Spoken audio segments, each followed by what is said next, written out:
Di Jepang, ada beberapa penyewa yang tidak usah membayar dan pemiliknya harus membayarnya. Hanya pemberani baru berani mendapat pekerjaan ini. Mereka adalah room laundering, yang berspesialisasi dalam membersihkan kamar, tempat telah ada orang yang meninggal sebelumnya. Ini akan memudahkan tuan rumah untuk menyewakan. Miko baru berusia 18 tahun tapi sudah kerja dalam bidang ini. Barang bawaannya tidak banyak, hanya lampu berbentuk bebek. Miko terlihat kecil tapi jangan meremehkannya tentang pengusiran setan. Di tengah malam, lampu bebek tiba-tiba menyala, yang berarti ada setan di dekatnya. Miko kemudian pergi ke toilet dan melihat seorang pria. Ketika dia melihat Miko, dia langsung berdiri dan membuat wajah iblis untuk menakutinya. Tapi Miko tidak takut, dia hanya buka matanya lebih besar dengan jijik. "Permisi." Miko kemudian langsung mengganti pakaian di depan setan. Pria bernama Kimihiko langsung membeku pada tindakan ini. Miko memiliki mata yin dan yang jadi dia tidak takut lagi dengan hantu. Tidak sedikit pun. "Aku ingin tidur." Karena dia sangat tahu bahwa roh tidak akan bisa menyentuh benda, itu sama sekali tidak menakutkan. Meskipun Kimihiko menyukai hewan peliharaan, dia tidak bisa menyentuhnya, dia sangat sedih tentang ini. Untungnya tinggal dengan seorang gadis untuk dimainkan. Tiba-tiba saya mengagumi teknik yang bisa melewati dinding ini. Tidak lama kemudian, mereka berdua saling mengenal lebih baik.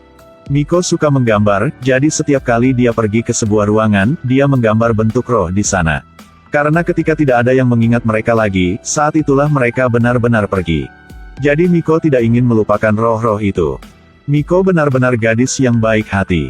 Dia menggambar tentang seorang wanita berusia 85 tahun yang sendirian sampai dia meninggal. Seorang anak dibiarkan mati karena kelaparan. Ada banyak roh dengan penyebab kematian yang berbeda. Kimihiko merasa sangat ragu. Mungkinkah melihat hal ini Miko tidak merasa takut sama sekali? Miko bilang, "Orang yang hidup lebih menakutkan daripada mereka." Setelah mendengar ini, Kimihiko memutuskan untuk memberitahu Miko mengapa dia tidak bereinkarnasi. Di belakang gambar di dalam ruangan adalah rekaman lagu Kimihiko. Kalau ada seseorang mendengarkan lagu itu sekali, Kimihiko tidak akan menyesalinya lagi. Ketika Miko hendak mengambil headset, telepon tiba-tiba berdering. Keesokan harinya Miko harus pergi sehingga hanya Kimihiko yang tinggal. Dia terjebak di dunia manusia. Apa yang terjadi pada akhirnya? Gadis keluar harus memperhatikan. Gadis ini bekerja lembur jadi dia pulang tengah malam. Dia tidak tahu bahwa seseorang mengikutinya. Akhirnya baru memasuki pintu. Gadis itu segera didorong ke tanah dan menarik rambutnya ke belakang. Dia memprotes dengan keras, tetapi pada akhirnya, dia masih tidak bisa melawan si pembunuh.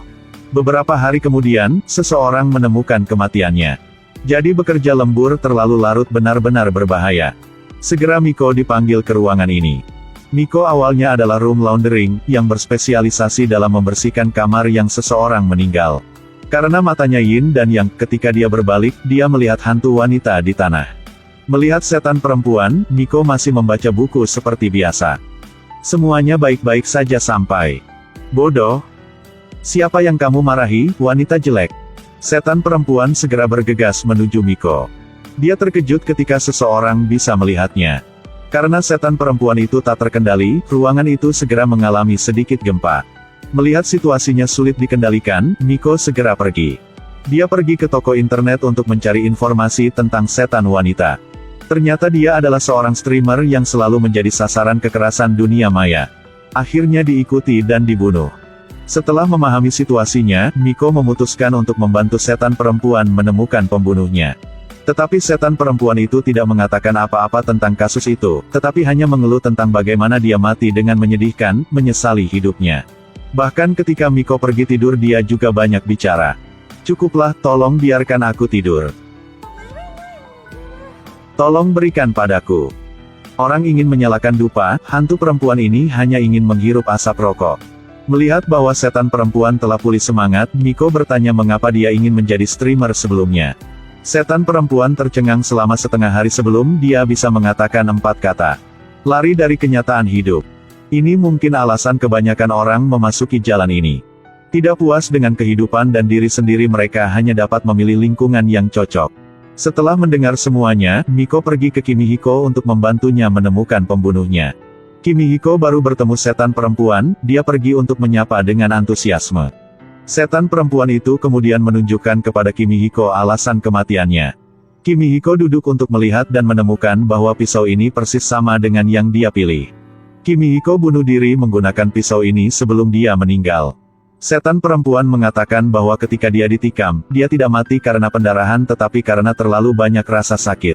Sekarang mereka berdua memikirkan kembali waktu itu, mereka merasa sangat menyesal.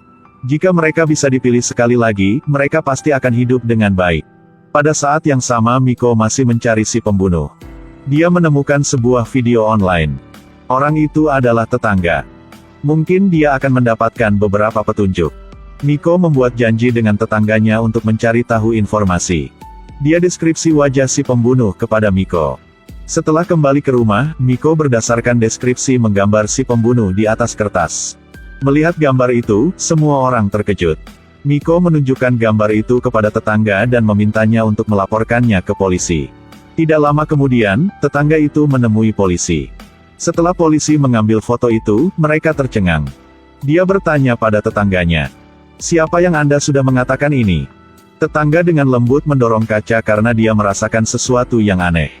Polisi segera bergegas meninju tetangga sekali.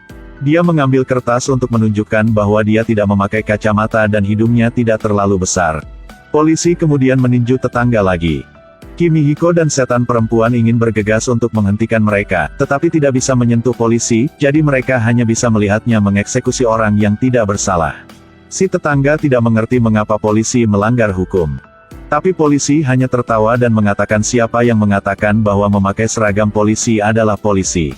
Karena dia sangat membenci setan wanita karena hanya dengan live stream sudah dapat menghasilkan banyak uang. Dia memakai seragam polisi hanya untuk membalas dendam pada masyarakat ini. Pada saat ini bel pintu tiba-tiba berbunyi. Dia menyuruh tetangga untuk membuka pintu dan memeriksanya. Tiba-tiba, akhirnya polisi palsu itu tertangkap dalam pertempuran. Setelah menangkap si pembunuh, setan wanita itu bisa bereinkarnasi. Dan Kimihiko juga bereinkarnasi karena dia membiarkan orang lain mendengarkan lagunya. Setelah semuanya selesai, Miko masuk ke mobil dan melanjutkan pindah rumah. Hidup atau mati memiliki arti tersendiri, jalani dengan sepenuh hati agar tidak ada penyesalan. Jika Anda memiliki mata yin dan yang, siapa yang ingin Anda lihat? Siap, itu saja untuk hari ini, bye-bye semuanya ya.